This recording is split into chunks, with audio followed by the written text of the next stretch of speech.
અમેરિકામાં લીગલ કે ઇલીગલ કોઈ પણ સ્ટેટસ પર રહેતા હો તેનાથી કશો જ ફરક નથી પડતો, કારણ કે આઈસના એજન્ટ્સ તમારું મોઢું જોઈને તમને ઊભા રાખી શકે છે, તમારું આઈડી માંગી શકે છે કે પછી જાતભાતના સવાલો પૂછી શકે છે.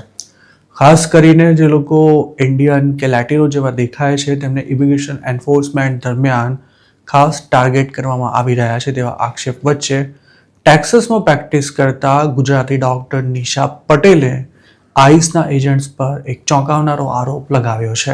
જાન્યુઆરી 26ના રોજ નિશા પટેલે એક્સ પર એવું જણાવ્યું હતું કે ટેક્સાસના એક મોલમાં શોપિંગ કરી રહેલા તેમના માતાને માસ્ક પહેરેલા આઈસના એજન્ટ્સે પરેશાન કર્યા હતા. નિશા પટેલનો દાવો છે કે તેમના માતા અમેરિકન એક્સેન્ટમાં ઇંગ્લિશ ન બોલતા હોવાથી તેઓ સ્પેનિશ બોલતા હશે તેવું માની લેવામાં આવ્યું હતું. જ્યારે તેમના માતાએ પોતાને સ્પેનિશ બોલતા નથી આવડતું તેવું જણાવ્યું ત્યારે તેઓ ક્યાંના છે તેવા સવાલ પૂછવામાં આવ્યા હતા અને આઈસના એજન્ટ્સ એટલા બધા ઉગ્ર અને આક્રમક હતા કે તેમને બોલવાનો મોકો જ નહોતો અપાઈ રહ્યો. ડૉક્ટર નિશા પટેલ પોતે યુએસ સિટીઝન છે અને તેમના માતા પણ 47 વર્ષથી અમેરિકામાં રહે છે તેમજ સિટીઝનશીપ પણ ધરાવે છે.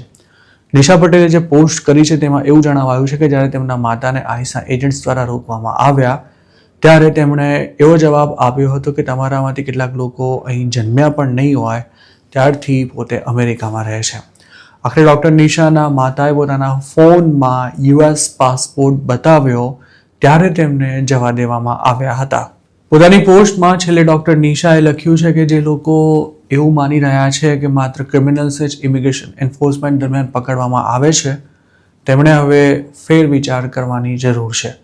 તેમની પોસ્ટને એક્સ પર 3.8 મિલિયનથી પણ વધુ વ્યૂઝ મળી ચૂક્યા છે અને 6,500થી પણ વધુ લોકો તેના પર કમેન્ટ કરી છે.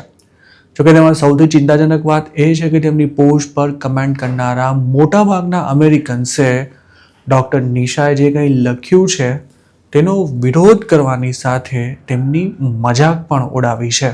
થોટફુલ સિમ્પ્લિસિટી નામના એક યુઝરે એવું લખ્યું છે કે પોતે 47 વર્ષથી વધુ સમયથી અમેરિકામાં રહે છે પણ લો એન્ફોર્સમેન્ટ ઓફિસરને હેલ્પ કરવી આપણી ફરજ નથી. જો પોતે આ પ્રકારની સ્થિતિમાં હોત તો એજન્ટ્સે આઈડી બતાવી દીધું હોત અને જરૂર પડી હોત તો તેમને ઘરે લઈ જઈને પાસપોર્ટ પણ બતાવ્યો હોત. તેવી જ રીતે એન્ટીક્રાઇસ્ટ નામના એક યુઝરે કોઈ 47 વર્ષથી અમેરિકામાં રહેતું હોવા છતાં પણ તે અમેરિકનની જેમ ઇંગ્લિશ કઈ રીતે ન બોલી શકે તેવા દાવા પર પણ શંકા વ્યક્ત કરી છે. મેન્ડી નામના એક યુઝરનું એવું કહેવું છે કે જેમ પોલીસ તમને પુલ ઓવર કરે ત્યારે તમારે લાઇસન્સ બતાવવાનું હોય છે તેવી જ રીતે આવી સિચ્યુએશનમાં પણ આઈડી બતાવવું પડે છે અને તેમાં આટલો બધો હોબાળો કરવાની જરૂરત શું છે. ઝેડ સ્મિથે પણ એવું લખ્યું છે કે માત્ર આઈડી બતાવીને આ મેટર પૂરી કરી શકાય હોત. જોકે મેનલવેઝ નામની એક યુઝરનું એવું કહ્યું છે કે પોતે આ કારણસર જ અમેરિકાની ટ્રીપ ડિલે કરી રહી છે. નેટાલી નામની એક અમેરિકન યુવતીએ નિશા પટેલને એવો સવાલ કર્યો છે કે ઇલીગલ ઇમિગ્રન્ટ્સે કઈ રીતે ઓળખી શકાય તેની બીજી કોઈ તરકીબ તમારી પાસે છે? કોઈ અમેરિકન સિટીઝન છે કે નહીં તેનો તેના કપાળ પર સિક્કો મારેલો નથી હોતો, જેથી આઈસના એજન્ટ્સને તેમનું આઈડી ચેક કરવું પડે છે. રાવનિકા નામની એક યુઝરે પણ કંઈક આવા જ ટોનમાં નિશા પટેલના દાવા પર સવાલ ઊભા કર્યા હતા.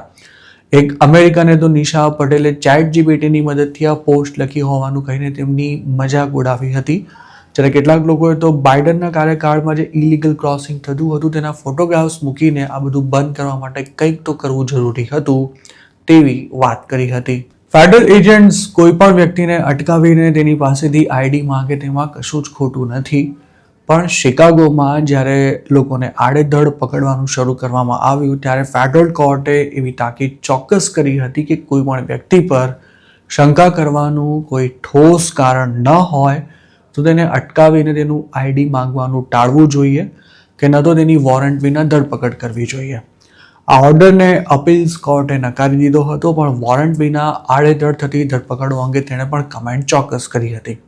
અમેરિકાના કાયદા અનુસાર કોઈપણ વ્યક્તિ સામે તેના દેખાવ કે ચામડીના રંગના આધારે કોઈ જ કાર્યવાહી નથી થઈ શકતી, પણ ટ્રમ્પના રાજમાં આઈસના એજન્ટો તેનાથી બિલકુલ ઊંધું કામ કરી રહ્યા છે.